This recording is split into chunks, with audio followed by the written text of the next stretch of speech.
Happy Sunday guys! Tanghalian tayo guys. Breakfast at tanghalian guys. Ayan, pritong mamoy. Ayan, prinito lang natin siya, ibinabad sa asin. So, may natirang roast pork. Isinama na rin natin yung roast pork na 3 slice. Sinama na rin natin sa pagprito ng ating binabad na baboy sa asin. Yan, prinito natin. So, meron tayong sausawa na toyo at kalamansi. Ayan, na may sili. Meron tayong Coca-Cola, naman. Ayan, ang ating agahan at tanghalian, guys. At pagkatapos nito ay magtatrabaho, worky. Masarap magtrabaho kapag walang amo, guys.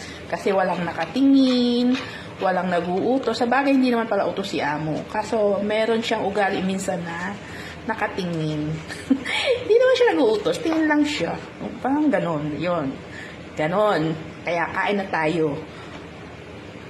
So, ayan guys. Kain tayo guys. May kutsara tinidor pero hindi natin siya gagamitin guys. Mas masarap yung nakakamay. Ayan guys. Kain! Kain tayo. Ayan. Meron tayong nausawang toyo at kalamansi. Ay, meron tayong Coca-Cola. Baka naman. Ayan. Kain tayo guys. Ayan. Mas masarap ang nakakamay guys. Mas mapaparami kain. So, ayan guys. Bye! Happy Sunday!